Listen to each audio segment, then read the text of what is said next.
안녕하세요. 오늘도 사연살롱을 찾아주셔서 감사합니다. 서울에서 교회 부설 어린이집 교사로 일하고 있는 34살 여성이에요. 매일 아이들을 만나고 함께 기도하고 성경 이야기를 들려주면서 하루하루를 보내고 있어요. 제게 이 일은 단순한 직업이 아니라 하늘에서 제게 맡겨주신 소명이라고 믿고 있거든요.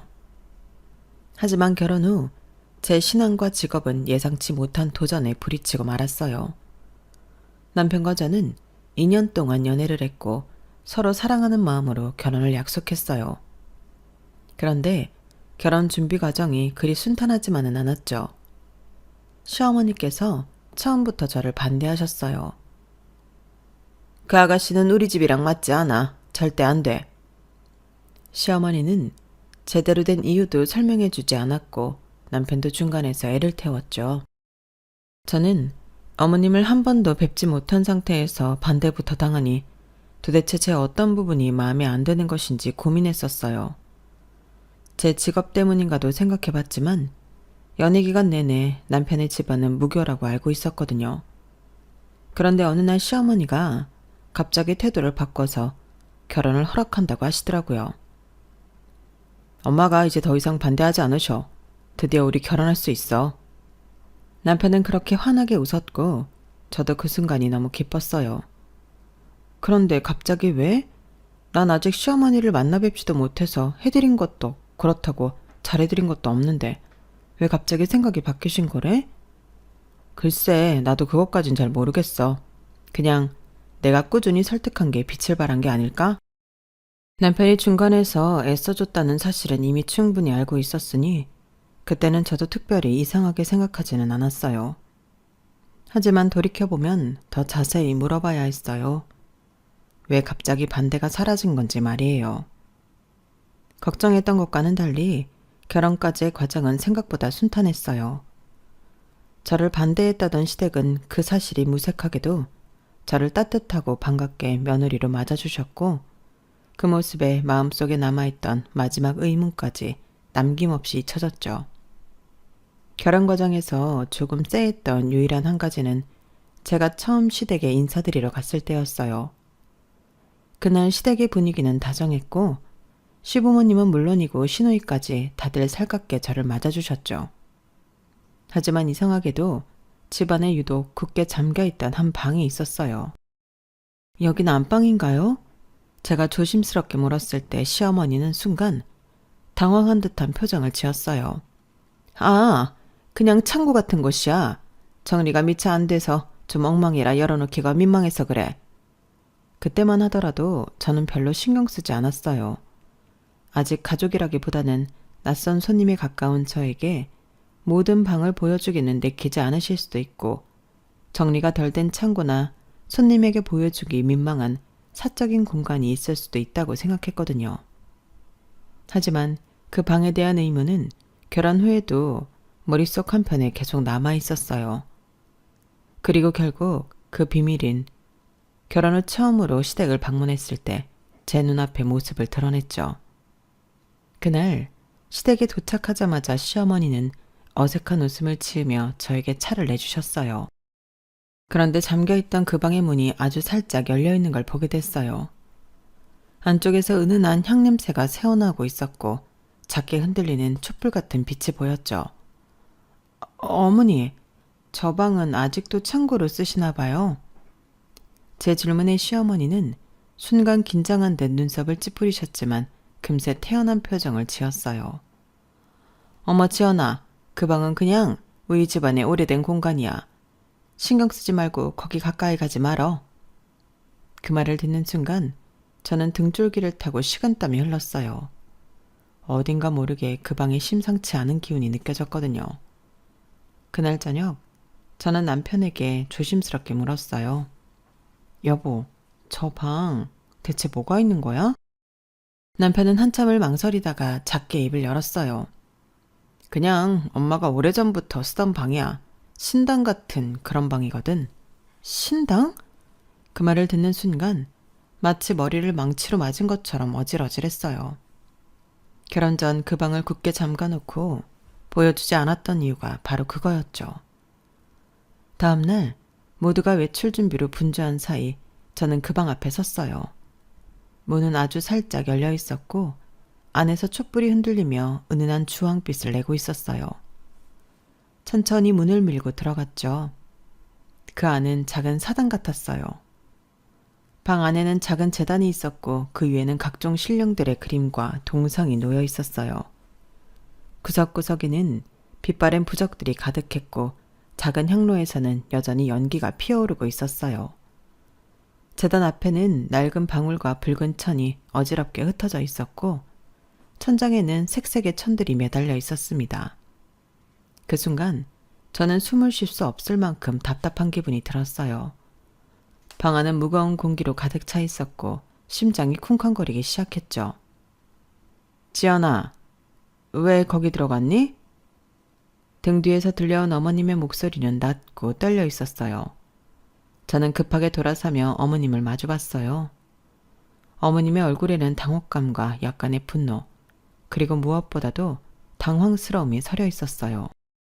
어머님, 이게 뭐예요? 왜 그동안 말씀 안 하셨어요? 제 목소리는 떨리고 있었고 가슴이 답답해서 숨을 쉬기가 어려웠어요. 하지만 어머님은 한숨을 쉬며 문을 닫고 방 안으로 들어오셨죠. 이런 건 꼭 말해야 하는 거니, 지연아? 네가 하나님을 믿듯이 나도 내가 믿는 신령님을 믿는 거야.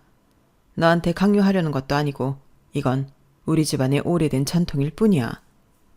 어머님의 목소리는 다정하면서도 조금은 단호했어요. 너도 네 믿음을 가지고 있잖아. 그걸 내가 막은 적 있니? 나도 내 믿음을 지키고 있는 거야. 서로의 믿음을 존중하면 되는 거 아니겠니? 어머님은 저를 타이르듯 말했어요. 저는 순간 말문이 막혔어요. 그 말에는 진심이 묻어 있었고 그 순간만큼은 어머님이 저에게 무속신앙을 강요하지는 않을 거라는 확신이 들었거든요.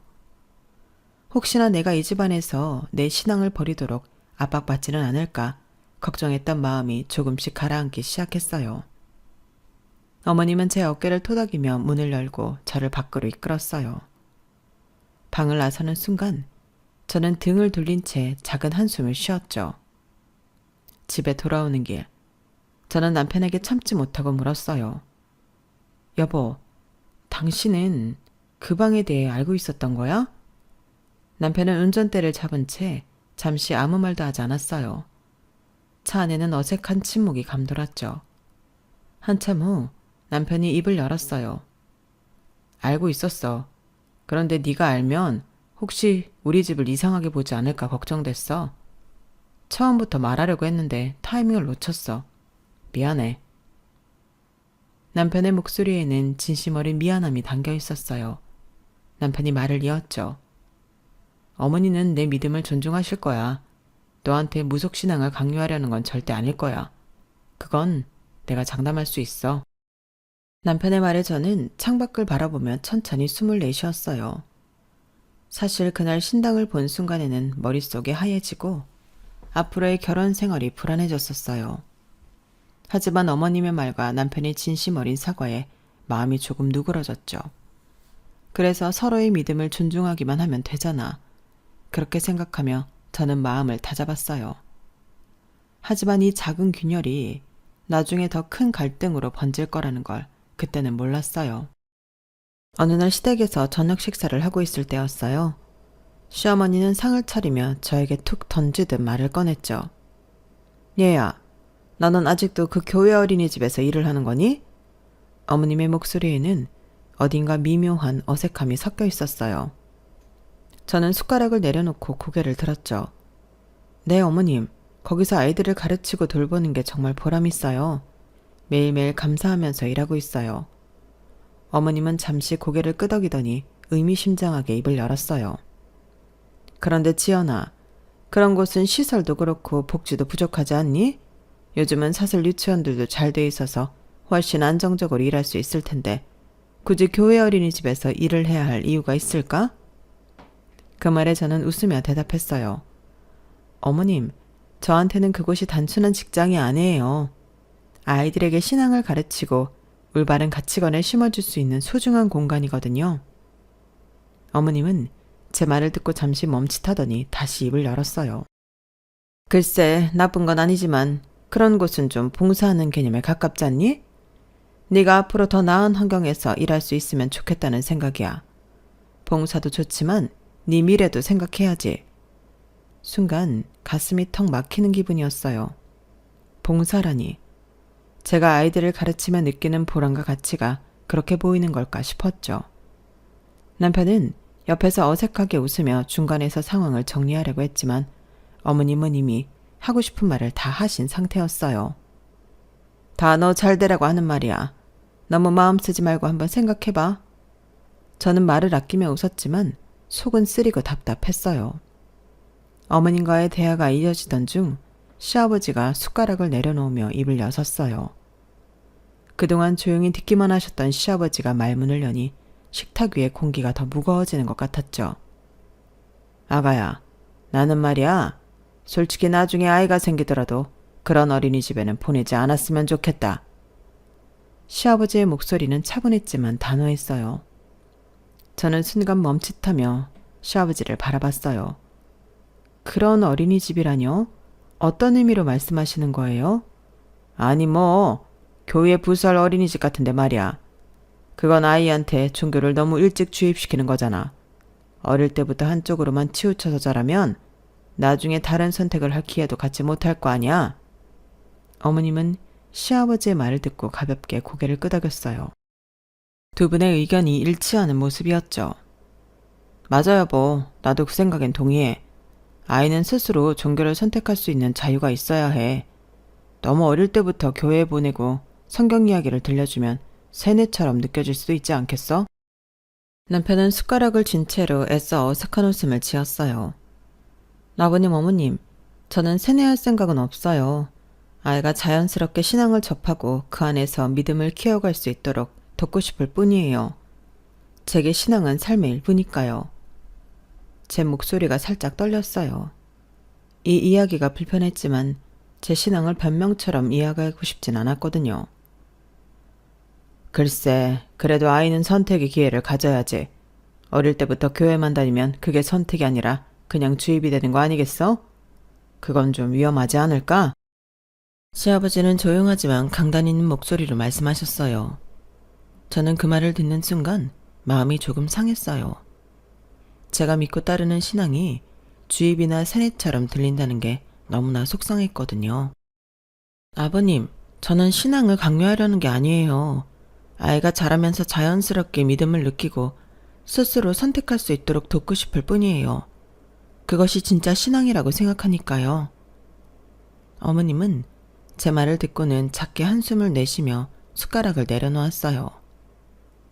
그래도 아이한테는 조금 더 여유를 주는 게 좋지 않겠니? 다 너를 생각해서 하는 말이야. 그 말에 남편이 뒤늦게 나섰어요. 엄마, 아빠, 이 사람이 이런 이야기 들으면 기분이 좋을 리가 없잖아요. 지연이한테 신앙은 단순한 종교가 아니라 삶의 일부야. 그런 말을 쉽게 하지 말아주세요. 남편의 목소리는 부드러웠지만 그 안에는 미안함과 불편함이 섞여 있었어요. 시아버지는 더 이상 말을 잇지 않았고 어머님은 작은 한숨을 내쉬며 식사를 이어갔어요. 저는 밥맛이 뚝 떨어진 채로 숟가락을 내려놓았어요. 대화는 거기서 끝났지만 제 마음에는 작은 상처가 생긴 것 같았죠. 주입이라니, 내가 아이들을 세뇌라도 시킬 거라고 생각하는 걸까? 집으로 돌아오는 차 안에서 저는 남편에게 조심스럽게 입을 열었어요. 여보, 아버님 말 좀 속상했어. 내가 신앙을 아이들에게 주입할 거라고 생각하시는 것 같아서. 남편은 한숨을 내쉬며 고개를 끄덕였어요. 나도 들으면서 좀 불편했어. 하지만 엄마 아빠는 너를 걱정해서 그런 말을 하신 걸 거야.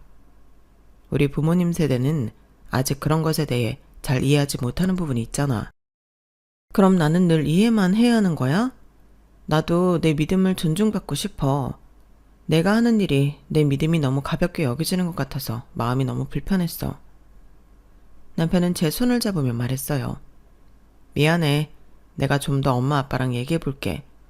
네 믿음과 네 일이 얼마나 소중한지 내가 다 전달할게. 남편의 말에 조금은 마음이 누그러졌지만 그날 시아버지의 말과 어머님의 태도는 여전히 제 마음 한구석에 남아 있었어요. 저는 이 일로 제 신앙이 제게 얼마나 소중한지, 그리고 그것들을 아이들과 나누는 것이 얼마나 중요한 일인지 다시금 깨닫게 되었어요. 하지만 동시에 깨달았죠. 이 집안에서 제 믿음을 지키는 게 결코 쉽지는 않을 거라는 걸요. 일요일 아침 알람 소리가 울리자마자 저는 부지런히 몸을 일으켰어요. 옆에서 남편은 이불을 꼭 끌어안고 자고 있었죠. 조심스럽게 남편의 어깨를 흔들며 속삭였어요. 여보, 나 교회 다녀올게. 남편은 한쪽 눈만 살짝 뜨고 저를 바라보더니 입을 삐쭉 내밀었어요. 오늘은 가지 말고 나랑 같이 있으면 안 돼? 당신이랑 끌어안고 있고 싶은데. 주말 아침마다 이렇게 혼자 남겨지는 기분이야. 남편이 장난스럽게 말했지만 목소리에는 은근한 아쉬움이 묻어나는 것 같았어요. 미안한 마음이 들었지만 그래도 매주 주말이면 꼭 교회에 가야 한다는 마음은 변함이 없었어요. 나도 미안해. 알잖아. 일요일은 친정 식구들이랑 교회 가기로 약속한 거. 그래도 빨리 다녀와서 오후엔 온전히 당신이랑만 있을게. 오늘 저녁엔 영화도 보고 치킨도 먹자. 어때? 남편은 삐죽거리던 입꼬리를 살짝 올리며 고개를 끄덕였어요. 알겠어. 대신 약속해. 오늘 저녁은 치킨 꼭 먹는 거다. 귀엽게 투정 부리는 남편의 볼에 가볍게 입을 맞추고 옷을 챙겨 입고 집을 나섰어요. 교회에 도착하니 친정 식구들이 벌써 와 있었어요. 엄마, 아빠, 언니, 형부까지 다들 밝은 얼굴로 저를 맞아줬어요. 예배가 끝나고 나서는 교회 식당에서 점심을 먹었는데 그날 메뉴는 따뜻한 소고기 뭇국과 밥이었어요. 식탁에 둘러앉아 이런저런 이야기를 나누다 보니 언니와 형부의 다정한 모습이 눈에 들어왔어요. 형부는 언니 밥그릇에 국물을 떠넣어주고 언니는 형부를 보며 싱긋 웃고 있었죠. 엄마는 그 모습을 보며 흐뭇하게 웃으셨어요. 너희 둘은 언제 봐도 참 보기 좋다. 깨가 쏟아진다 쏟아져. 엄마의 말에 언니가 어깨를 으쓱하며 저를 바라봤어요. 그래서 내가 그랬잖아. 종교가 같은 사람이랑 결혼하는 게 베스트라고. 언니의 말을 듣고 저는 피식 웃으며 대답했어요. 마음에 드는 사람 찾는 것도 어려운데 종교까지 맞는 사람을 찾으라니. 그건 진짜 하늘이 내려준 운 아니겠어? 언니는 복 받은 거지. 그런가? 언니는 입을 삐죽 내밀었지만 형부는 언니의 손을 잡으며 웃었어요. 정말 둘이 매주 손을 잡고 성실하게 교회에 함께 다니는 모습을 볼 때마다 따뜻하고 부러웠어요. 그때 형부가 말을 이어갔어요. 그래도 맞는 말이야. 종교가 다르면 아무래도 작은 것에서도 부딪힐 일이 많아지니까. 서로의 믿음을 존중하는 게 쉬운 일이 아니거든. 아빠는 고개를 끄덕이며 한마디 덧붙이셨어요. 그래도 다른 종교라도 믿지 않는 게 어디냐. 무교면 그래도 덜 부딪히지. 너희는 그나마 나은 거야. 엄마도 맞장구를 치셨어요. 맞아. 무교면 그래도 덜 싸우지. 종교가 다르면 은근히 작은 일로도 갈등이 생기잖아. 부모님의 말에 저는 어색하게 웃었어요. 무교라서 다행이라니. 솔직히 와닿지 않았거든요. 무교라면 좋았을 텐데 시댁은 무교가 아니라 무속신앙에 깊이 빠져있는 듯 했으니까요. 신당의 촛불, 향냄새, 시어머니의 단호했던 말투가 머릿속을 스쳤지만 저는 금방 고개를 흔들며 생각을 털어내려고 했어요. 오늘은 가족들과 함께하는 소중한 시간인데 괜한 생각으로 마음을 무겁게 하고 싶지 않았거든요. 다시 웃으며 밥을 한 입 떴어요. 엄마, 아빠, 그래도 저희 남편은 저를 존중해 주려고 해요. 교회에 가는 것도 이해해주고 주말에 혼자 남는 거 싫어하면서도 매번 군말 없이 친정 식구들이랑 시간 보내고 오게끔 보내주잖아요. 아빠는 고개를 끄덕이며 제 손을 따뜻하게 잡아주셨어요. 그래, 그거면 된 거야. 서로 이해하고 존중하는 게 가장 중요한 거지. 점심을 다 먹고 집으로 돌아가는 길에 괜히 마음이 허전했어요. 언니와 형부의 다정한 모습, 부모님의 따뜻한 위로까지. 모든 게 감사했던 하루였지만 나 혼자만 어딘가 조금 다른 길을 걷고 있다는 느낌이 자꾸만 들었어요. 하지만 남편이 집에서 나를 기다리고 있을 생각을 하니 마음이 조금 나아졌어요. 남편은 나를 존중해 주려고 노력하는 사람이니까 그거면 됐지. 그렇게 마음을 다잡았죠. 신당을 발견한 그날 이후로 솔직히 남편을 조금 의심했었어요. 시댁이 그렇게 깊이 무속신앙에 빠져 있는 걸 보면 남편도 나에게 숨기고 있는 무언가가 있지는 않을까 싶었거든요. 혹시 남편도 어딘가에서 몰래 점을 보고 사주를 믿고 나에게 말하지 않는 무속적인 믿음을 가지고 있는 건 아닐까. 그런 생각이 머릿속을 떠나지 않았죠. 하지만 곰곰이 생각해보니 남편은 연애할 때부터 그런 것에 전혀 관심이 없었어요. 친구들이 재미삼아 사주를 보러 가자고 해도 귀찮아하며 가지 않았고 심심풀이로 보는 별자리 운세 같은 것도 심드렁하게 넘기곤 했었죠. 결혼 후에도 그런 모습은 달라지지 않았어요. 시댁과는 다르게 남편은 평범한 무교로 남아있었던 거예요. 게다가 남편은 여전히 나에게 다정했어요. 퇴근 후에는 늘 장난스러운 말투로 농담을 건넸고 주말에는 함께 영화를 보고 맛있는 음식을 먹으며 시간을 보냈어요. 그런 남편을 보며 그래, 남편만큼은 괜찮다. 이 사람과 함께라면 어떻게든 잘 살아갈 수 있겠지 라고 생각했죠. 그걸로 충분했어요. 얼마 후 시부모님의 생신날 온 가족이 모여 작은 케이크에 촛불을 켜고 생일 축하 노래를 불렀어요. 어머님은 촛불을 끄시며 활짝 웃으셨고 아버님은 조용하지만 흐뭇한 미소로 그 모습을 지켜보셨죠. 남편과 저는 나란히 앉아 그 모습을 보며 함께 박수를 쳤어요. 케이크를 자르고 조각을 나누며 다 같이 둘러앉아 이야기를 나눴어요. 이런저런 대화가 오가던 중 어머님이 갑자기 환한 얼굴로 입을 여셨어요. 아, 맞다. 우리한테 좋은 식사권이 생겼어. 아주 고급 레스토랑인데 주말은 일요일에만 예약이 가능하대. 우리 가족 다 같이 가면 정말 좋을 것 같아서 잡아놨거든. 어머님의 말에 식탁에 있던 모두가 귀를 기울였어요. 아, 일요일이요? 제가 조심스럽게 말을 꺼내자 어머님은 바로 웃으며 대답하셨어요. 그래, 일요일 점심이야. 아주 유명한 곳인데 평소엔 예약하기도 힘든 곳이라더라고. 아버님도 덧붙이셨어요. 이런 기회 흔치 않아. 가족끼리 오붓하게 좋은 시간 보내고 오면 얼마나 좋아. 하지만 저는 순간 말문이 막혔어요. 일요일은 늘 친정 가족들과 교회에 가는 날이니까요. 남편이 내 눈치를 살피는 게 느껴졌어요. 어머님, 정말 좋은 기회인 것 같아요. 그런데 저는 일요일마다 교회에 가거든요. 친정 가족들이랑 같이 가기로 약속이 되어 있어서요. 그 말을 들은 어머님의 얼굴이 살짝 굳어졌어요. 아니, 지연아, 너는 평일 내내 교회 어린이집에서 일하잖아. 그런데 일요일에도 또 교회를 가야 해? 아버님도 고개를 갸웃거리며 말을 이어가셨어요. 그러게 말이야. 어린이집에서 하루 종일 교회에 있으면서도 일요일까지 또 가야 하는 건 좀 심한 거 아니야? 일요일은 남편이랑 오붓하게 시간을 보내야 하지 않니? 저는 최대한 부드럽게 미소를 지으며 대답했어요. 어머님, 아버님, 어린이집에서 일하는 거랑 주말에 교회를 가는 건 조금 달라요. 평일엔 아이들을 돌보고 가르치지만 일요일은 제 믿음을 위해 예배를 드리러 가는 거예요. 하지만 어머님은 여전히 고개를 갸웃거리며 이해하기 어렵다는 표정을 지었어요. 그래도 남편이랑 주말에 시간을 보내는 게 더 중요하지 않겠니? 가족끼리 함께 좋은 곳에서 식사하는 것도 의미 있는 일이잖아. 아버님도 한숨을 내쉬며 말을 보탰어요.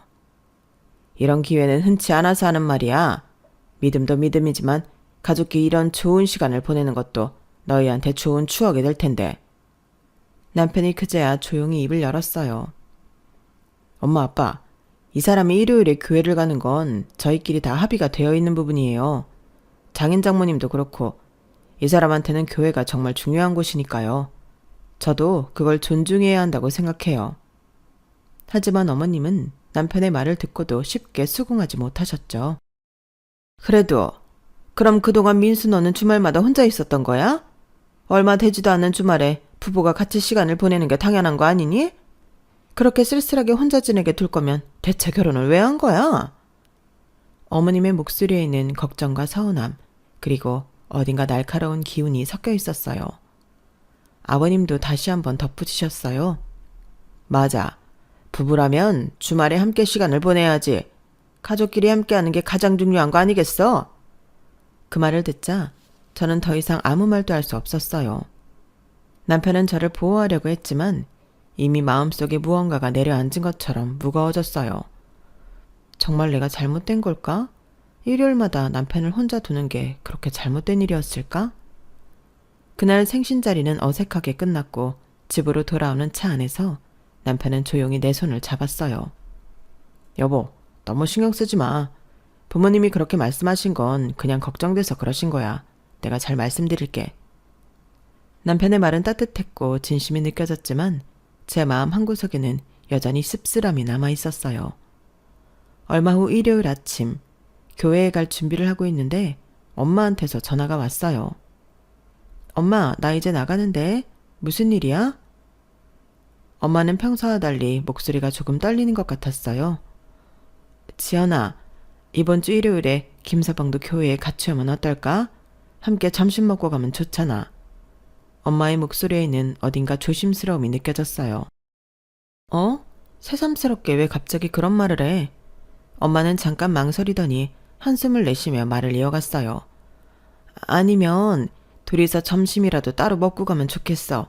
김서방만 괜찮다면 말이야. 엄마가 이렇게 조심스럽게 말씀하실 때는 뭔가 이유가 있다는 걸 알 수 있었어요. 엄마, 왜 그래? 무슨 일인데? 김서방한테는 종교를 강요하면 안 되지. 잠시 침묵이 흐른 후 엄마가 어렵게 입을 여셨어요. 사돈어른이 전화를 하셨어? 그 말을 듣는 순간 가슴이 철렁 내려앉았어요. 어머님이요? 무슨 말씀을 하셨는데? 그냥 김서방이 주말마다 혼자 있는 게 마음에 걸린다고 하셨어. 그러니까 너 혼자만 데려가지 말고 김서방도 같이 데려와서 점심이라도 먹으라고 하시더라. 그 말을 듣고 저는 아무 말도 할 수 없었어요.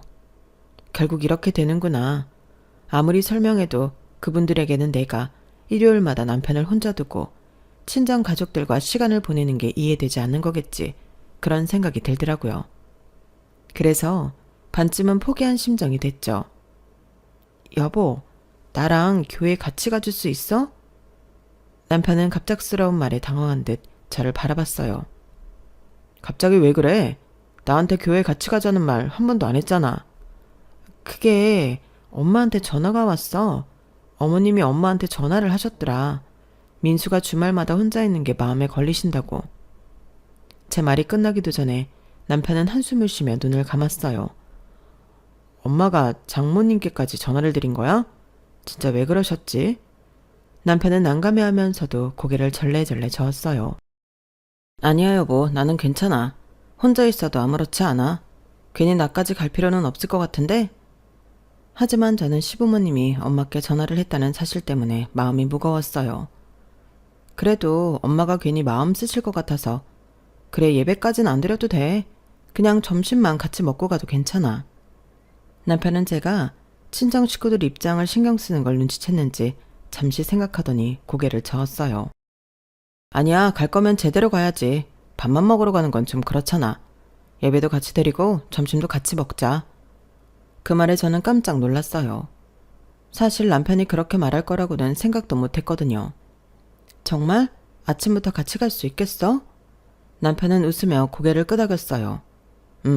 괜히 점심시간에만 가면 더 어색해질 것 같아서 그냥 처음부터 같이 가는 게 나을 것 같아.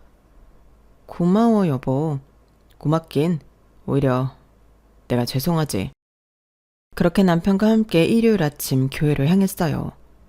예배 시간보다 조금 일찍 도착했는데 친정 부모님과 엄니, 형부가 우리를 맞이하러 나왔어요. 엄마는 남편을 보며 환하게 웃었어요. 민수야, 이렇게 아침부터 와줘서 정말 고맙다. 너 피곤하진 않니? 남편은 쑥스러운 듯 웃으며 고개를 저었어요. 아니에요 장모님, 괜찮습니다. 제가 처음 와보는 거라서 좀 어색하긴 하지만 잘 따라가 보겠습니다. 아빠도 남편의 어깨를 툭툭 두드리며 말했어요. 아유, 이렇게 아침부터 와주니 정말 기특하네. 마음 편하게 있다 가렴. 언니와 형부도 환한 미소로 남편을 맞이해줬어요. 어색할 수도 있겠지만 금방 편안해질 거예요. 예배 끝나고 먹는 밥도 정말 맛있어요. 남편은 긴장한 얼굴로 제 손을 꼭 잡으며 예배당 안으로 들어갔어요. 예배가 시작되고 남편은 조용히 옆에 앉아 설교를 들었어요. 처음에는 어색한 듯 두리번거리던 남편이었지만 시간이 지나면서 점점 진지한 얼굴로 설교에 집중하기 시작했죠. 찬송가가 울려 퍼질 때도 조용히 가사를 따라 읽는 모습이 보였어요. 남편이 이렇게 마음을 열어주다니 정말 고맙기도 하고 뿌듯하기도 했어요. 예배가 끝난 후 우리는 교회 식당으로 향했어요. 친정 부모님과 언니, 형부와 함께 긴 테이블에 둘러 앉았죠. 남편은 따뜻한 국물을 한 입 떠먹더니 눈이 휘둥그레졌어요. 여기 밥 진짜 맛있네요. 정성이 가득한 맛이랄까? 생각보다 훨씬 좋아요. 엄마는 흐뭇하게 남편을 바라보며 말씀하셨어요. 그렇지. 여기 밥은 정말 많은 분들이 정성껏 준비해 주시는 거거든. 아빠도 밥을 드시다 말고 남편을 바라보며 웃었어요. 오늘은 생각보다 편안하고 좋네요. 와보길 잘한 것 같아요. 언니와 형부도 남편과 이런저런 이야기를 나누었고 분위기는 어느새 화기애애해졌어요. 남편은 처음에는 어색해했지만 시간이 지나면서 편안한 얼굴로 대화를 이어갔어요. 그러게요. 처음엔 좀 어색했는데 이상하게 여기 있으니 마음이 편안해지네요. 와이프도 이해가 되고요. 좀 더 많이 이해해 볼게요. 그 말을 듣고 마음이 한결 놓였어요. 남편이 이렇게 잘 적응해주니 덩달아 기분이 좋아졌거든요. 그래, 억지로 여기 올 필요도 없고 예배를 할 필요도 없어. 조금 이해해주는 것만으로도 고맙네. 점심을 마친 후 우리는 친정 부모님과 함께 차를 마시며 이야기를 나눴어요. 남편은 농담도 하며 분위기를 풀었고 친정 가족들은 남편을 따뜻하게 맞아주었죠. 그날 남편 덕분에 저는 오랜만에 정말 편안하고 행복한 주말을 보냈어요. 남편이 나를 이해해주고 함께하려고 노력해주는 게 얼마나 고마운지 다시 한번 깨달았어요. 저도 남편을 더 많이 생각하고 노력해야겠구나 느꼈고요. 하지만 이 따뜻한 시간이 오래가지는 못했어요. 교회에 남편과 함께 갔다 온 다음 날 평소처럼 어린이집에 출근했어요. 언제나처럼 현관문을 열기 위해 걸음을 옮기는데 문 앞에 붙어있는 무언가가 눈에 들어왔죠. 빨간색 바탕에 굵고 날카로운 검은 글씨들, 삐뚤빼뚤한 선들과 알 수 없는 상징들로 가득한 부적이 문 가운데 붙어 있었어요. 순간 심장이 철렁 내려앉았어요. 그것도 작은 부적이 아니라 흉측할 정도로 크고 눈에 띄는 부적이었거든요. 주변을 둘러보니 아직 다른 선생님들은 도착하지 않은 것 같았어요. 저는 혹시라도 누군가 볼까봐 급하게 부적을 떼어냈어요. 손끝이 뚫리는 게 느껴졌어요. 그 순간 다른 선생님들이 하나둘 어린이집으로 들어왔고 누군가가 문 옆에 찢어진 부적 조각을 발견했어요. 어머, 이게 뭐야? 무슨 부적 같은데? 아, 불길해라. 누가 이런 걸 붙여놨어? 선생님들이 웅성거리며 문 주변을 살피기 시작했어요. 저는 손에 쥔 부적을 뒤로 감추고 어색하게 웃었어요. 아, 누가 장난친 거 아닐까요? 너무 신경 쓰지 말고 오늘 안으로 들어가요. 하지만 제 마음은 여전히 진정되지 않았어요. 문을 열고 안으로 들어선 후에도 그 부적이 머릿속을 떠나지 않았어요. 설마 시댁일까? 그 생각이 들자마자 심장이 쿵 하고 내려앉았어요. 아니야, 아무래도 이건 너무하잖아. 시어머니가 이런 짓을 할 리는 없지. 그렇게 생각했어요. 하지만 교회에 함께 갔던 그날, 시댁에서 교회를 어떻게 생각하는지 누구보다 잘 알고 있었기에 그 의심을 떨쳐버리기가 어려웠어요. 그날 하루 종일 일이 손에 잡히지 않았어요. 머릿속에는 빨간 부적의 이미지가 떠오르고 시댁 식구들의 얼굴이 어른거렸어요. 퇴근길에 결국 핸드폰을 들고 시어머니의 번호를 눌렀어요. 하지만 신호음이 계속 이어지다 시어머니의 목소리가 들리자 저는 말문이 막혀버렸어요. 무슨 일이니? 아, 어머님 안녕하세요. 별일 아니고요. 그냥 안부 전화 드렸어요. 시어머니는 반갑게 웃으며 이런저런 안부를 물으셨지만 저는 그저 대충 얼버무리며 전화를 끊었어요. 설마 진짜 시댁에서 이런 걸 붙인 건 아니겠지? 아무리 생각해도 이건 선을 넘은 행동이었고 도무지 믿기지 않았어요. 하지만 그 의심의 씨앗은 제 안에 깊게 박혀버렸어요. 그리고 곧 그 씨앗은 더 큰 불안으로 자라나게 될 거라는 걸 그때는 알지 못했어요. 명절날 시댁 거실에는 온 가족이 둘러앉아 식사를 하고 있었어요. 남편이 갑자기 고개를 들어 저를 보면서 자연스럽게 말을 꺼냈어요. 여보, 지난번에 우리 예배드린 날 말이야. 그 말이 떨어지는 순간 숟가락을 든 어머님의 손이 공중에 멈췄어요. 아버님도 손을 멈추고 남편을 빤히 바라보셨어요. 뭐라고? 너 지금 뭐라고 했니? 남편은 자신이 무심코 말을 꺼냈다는 걸 그제야 깨달은 듯 멈칫하며 어머님을 바라봤어요. 아, 엄마. 그냥 지난번에 지연이랑 교회에 가서 예배드렸던 이야기예요. 별일 아니에요. 예배를 드렸다고? 어머님의 목소리는 떨리고 있었고 아버님의 표정은 점점 굳어갔어요. 민수야, 네가 교회에 가서 예배를 드렸다고? 네가 지금 제정신이니? 네가 어떻게 그런 곳에 가서 앉아있을 수가 있어? 너는 이 집안의 맏아들이야. 네가 지켜야 할 게 뭔지 몰라? 네가 얘한테 종교를 포기하기는 못할 망정 네가 거기에 가서 예배까지 드려? 민수야, 네가 교회에 갔다는 것 자체가 말이 안 돼. 우리가 그동안 어떻게 이 집안을 지켜왔는데? 남편은 손을 들어 어머님의 말을 막으며 말했어요. 엄마, 그만하세요. 그렇게까지 말씀하실 필요 없잖아요. 지연이한테도 신뢰되는 말이에요. 그리고 엄마가 먼저 장모님께 전화를 해서 제가 교회에 가게 된 거 아니에요. 그리고 이 집안은 저한테 교회 다니라고 강요할 생각조차 없어요. 안심하세요. 저도 그날 죄송해서 가게 된 거고요. 다닐 생각 없다니까요. 서로 존중하면서 살면 되잖아요. 왜 그렇게 무언가를 강요해야 해요? 내가 언제 너보고 교회 가라고 했어? 예배를 드리라고 했냐고. 일요일 점심에 네가 혼자 밥을 먹는 게 안타까워서 밥이라도 데려가서 같이 먹이라고 한 거였지. 예배까지 데리고 가라고 한 적은 없어. 아버님도 고개를 저으며 말을 이어갔어요. 그건 그렇지. 민수야, 그건 선을 넘은 거다. 어머님은 다시 저를 보며 말을 이어갔어요. 그렇게까지 해서 우리 아들까지 교회로 끌어들이는 거 이거 정말 아니야? 사돈어른도 참 보통이 아니시네. 어떻게 그런 식으로? 그 순간 남편이 더는 참지 못한 듯 목소리를 높였어요. 엄마, 제발 그만하세요. 이 사람이 무슨 잘못을 했다고 그렇게 말씀하시는 거예요? 어머님은 차갑게 남편을 바라보며 말을 던졌어요. 너희 결혼 왜 우리가 처음에 반대했는지 벌써 잊었니? 네가 이 아이와 결혼하면 안 된다고 신령님이 말씀하셨잖아. 그게 다 그 아이가 모태신앙이라서 그런 거야. 그 순간 제 머릿속이 멍해졌어요. 모태신앙이라서 반대하셨다고요? 제 목소리는 떨렸고 눈앞이 흐릿해지는 것 같았어요. 그래, 신점에서 뭐라고 했는지 알아? 너를 이 집안으로 들여서 개종시키면 이 집안의 대대손손 복이 깃든다고 했어. 네가 종교를 포기하게 해야 한다고 했다고? 그 말이 끝나자 거실은 숨막히는 정적이 휩싸였어요. 여보, 이 사실을 알고 있었어? 남편은 고개를 숙이며 힘겹게 입을 열었어요. 여보, 나도 결혼하고 나서야 알았어. 엄마가 나중에 얘기해줬어. 그래서 어떻게 말해야 할지 몰랐어. 미안해. 정말 미안해. 그 말을 듣자 갑자기 제 안에 쌓여있던 분노와 억울함, 배신감이 한 번에 터져나왔어요.